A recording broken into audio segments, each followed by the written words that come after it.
حشر میں بھی پہنچو گے، پھر آقا فرمائیں گے میرے والے آ جاؤ، پھر تسی کہنا ہے حضور حاضر ہیں، ادھر عادت بناؤ گے تو ادھر عادت بنے گی نا۔ لو اب سبحان اللہ سے ایک دفعہ مل کے ساتھ پھر بولو۔ اب اس کو امام ابن اسحاق نے بھی لکھا، تبری کے اندر بھی موجود ہے، ابن اسحاق نے بھی اسے بڑا واضح کر کے لکھا۔ آقا کریم علیہ السلام میرے آقا، آپ کی آقا، لجپال آقا، منکار آقا، غم گسار آقا، میرے آقا علیہ السلام اپنے چچا جان حضرت سیدنا ابو طالب علیہ السلام کے ساتھ تجارت کے لیے گئے۔ کہاں؟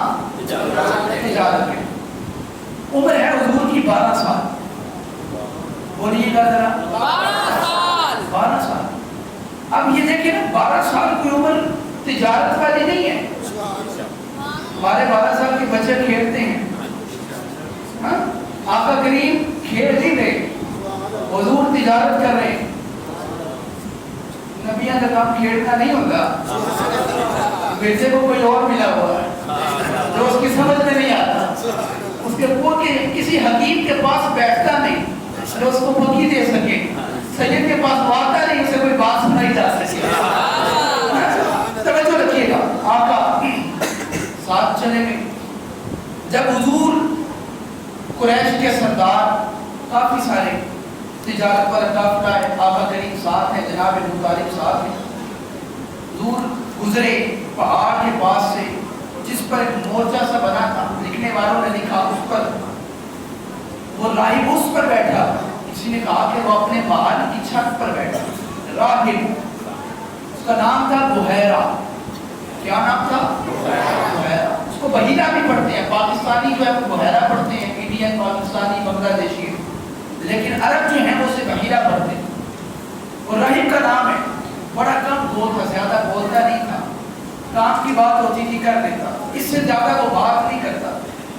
لیکن ایک دن اس نے کیا دیکھا، توجہ ہے، ایک دن اپنے محل کی چھت پہ بیٹھا، اپنے گرجا گھر کی چھت پہ بیٹھا، گرجا گھر کی چھت پہ بیٹھا، اس نے اس قافلے کو آتا ہوا دیکھا جس قافلے میں 12 سال کا وہ نوجوان بھی تھا جس کی بظاہر عمر تو 12 تھی، لیکن اس کے نور کی عمر کا اندازہ آدم علیہ السلام کو بھی کوئی نہیں۔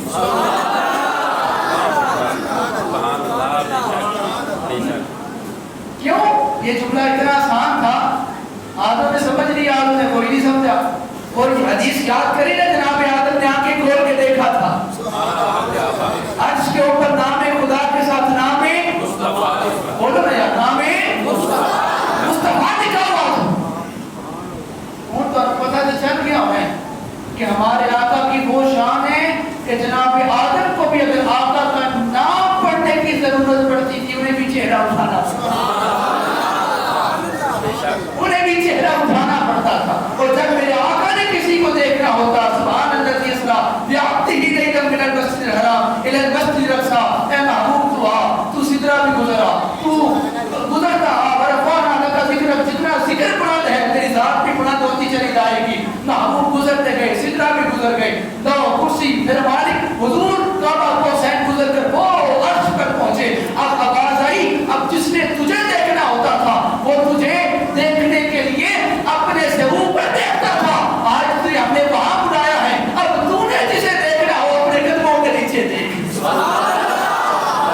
اپنے قدموں کے نیچے دیکھ لے۔ اب توجہ چاہتا ہوں، اب میرے آقا ہیں 12 سال کی عمر ہے، بولیے کتنی؟ بولو سارے 12 سال، کتنی؟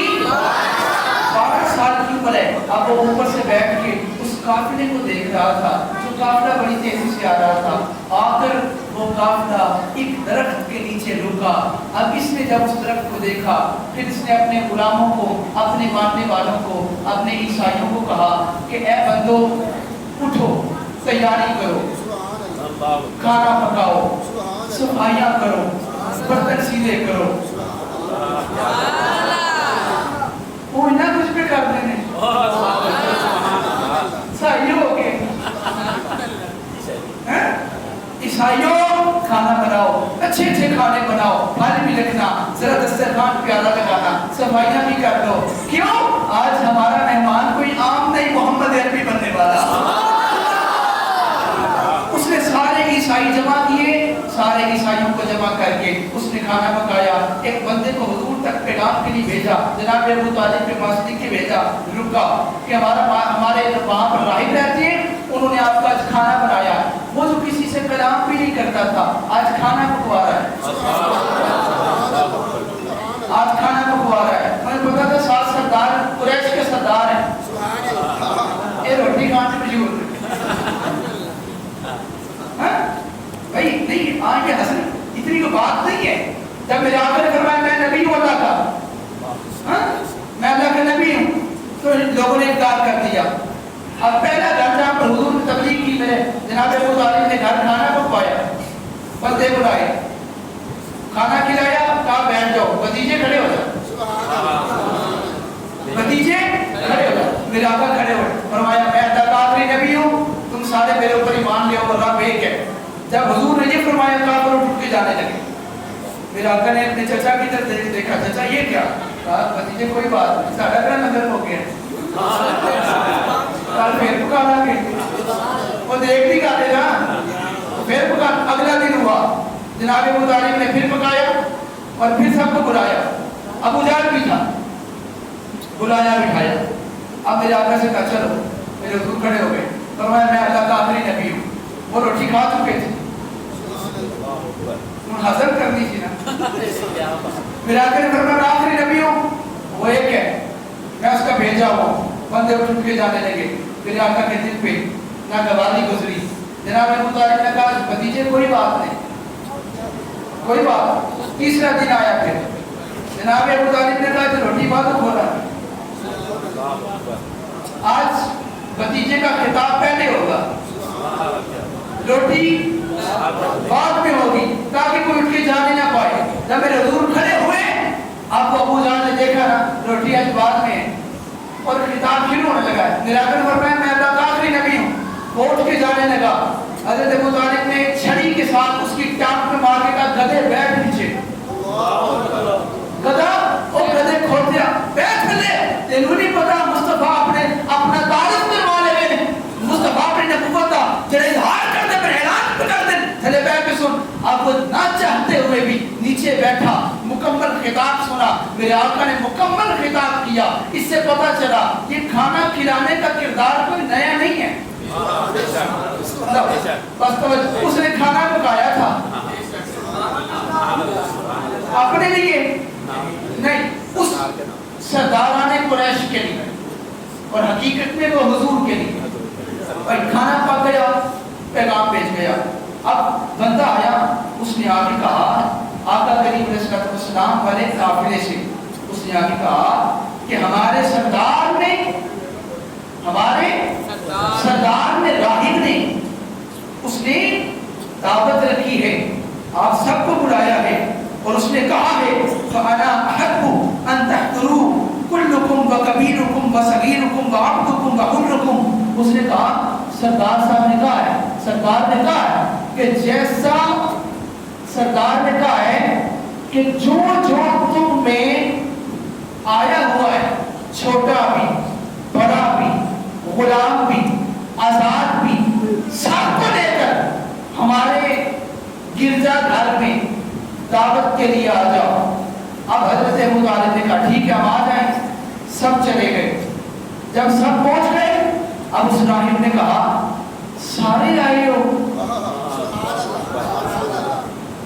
سارے آئے ہو. انہوں نے کہا سارے آئے ہیں. ایک بندہ بیٹا, سارے آ گئے. اس راہب نے کہا نہیں, سارے نہیں آئے, کوئی ایک آدھا پیچھے ہے. جناب ابو طالب نے کہا تجھے کیسے پتا چلا؟ اس نے کہا اس لیے کہ جب تمہارا لشکر آ رہا تھا, میں اس لشکر کو بھی دیکھ رہا تھا, اس لشکر کے سر پر آسمان کو بھی دیکھ رہا تھا. جب وہ قافلہ آ رہا تھا, اس قافلے کے اوپر بادل بھی سایہ کرتے ہوئے آ رہا تھا. جب تم سب یہاں آ گئے یہ دکھانے کے لیے کہ سارے آ گئے، جب تم آ گئے وہ بادل نہیں آیا، وہ بادل نہیں آیا، وہ بادل وہیں کا وہیں موجود ہے درخت کے اوپر۔ اس کا مطلب کوئی ہے، کوئی ہے جو تمہارے ساتھ وہاں تک تو آیا ہے، یہاں تک نہیں آیا، اسے لاؤ۔ اب حضرت ابو طالب نے جناب کہا کہ ہاں وہ ہے تھا، ہم نے کہا چلو کافلے کے سامان کی حفاظت پر رکھوالی کر بیٹھ کر، کہا وہ کون ہے، کون ہے وہاں پر؟ کہا ہمارا ہی ایک فرد ہے، حضور کو پیغام بھیجا، میرے آقا تشریف لے آئے۔ حضور سبحان اللہ کیا نظر آئے، میرا آقا تشریف لے آئے۔ اس نے آقا کو سر سے پاؤں تک دیکھا، اب بڑے غور سے بات سنی۔ اس نے میرے آقا کو دیکھا، پھر کہا چلو کھانا کھاؤ۔ اب سارے کھانا کھاتے رہے، وہ عیسائی میرے آقا کو دیکھتا رہا، وہ راہب آقا کو دیکھتا رہا، یہ کھاتے کیسے، یہ بولتے کیسے ہیں، یہ مسکراتے کیسے ہیں، یہ قدم اٹھاتے کیسے ہیں، یہ بخشواتے کیسے ہیں، وہ دیکھتا رہا۔ جب اس نے دیکھا سب کھانا کھا چکے، وہ قریب ہوا اور قریب ہو کے کہتا ہے قبلہ ذرا غور فرمائے۔ اس نے کہا قریب ہو کے کہا، باتوں کو دور کر کے کہا یا غلام، اے غلام، غلام ذرا بتا، اے بچے یعنی اے بچے، اے بیٹے، اے غلام ذرا بتا، اسألک میں سوال کرتا ہوں تجھ سے، بحق اللات والعزیٰ، تجھے عزیٰ اور لات کا واسطہ دیتا ہوں، سچ سچ بتانا۔ ماننے ہے وہ راہب تھا، لیکن اسے پتا تھا کہ سردار قریش کے ساتھ آیا اور قریش والے لات و عزیٰ کے ماننے والے۔ اس نے کہا آپ کو آپ کے خداؤں کا واسطہ، لات و عزیٰ کا واسطہ، ان کا صدقہ دے کے کہتا ہوں، ان کا صدقہ، جھوٹ نہ بولنا، سچ بتانا۔ جب اتنا کہا اس نے کہا جو بھی پوچھوں سچ بتانا۔ میرے آقا نے جب اس کی بات سنی فوراً کہا لا تسلنی باللات والعزیٰ، میں ان کو، ان چیزوں کو، پتھروں کو جتنا برا سمجھتا ہوں تو انہی کا نام لے کے کہتا ہے ان کا صدقہ دیتا ہوں، نہ نہ کچھ نہیں بتاؤں گا اگر ان کا صدقہ دو گے۔ توجہ، ابھی ذوق بن جاتا۔ پھر اس نے کہا اچھا میں آپ کو وحدہ لا شریک، اب بات کریں گے سبحان اللہ بھائی، کہا میں آپ کو خدا یکتا کا واسطہ دیتا ہوں، اللہ کا واسطہ دیتا ہوں، جو بھی پوچھو سچ بتانا۔ میرے آقا نے فرمایا اب پوچھ جو پوچھنا چاہتا ہوں۔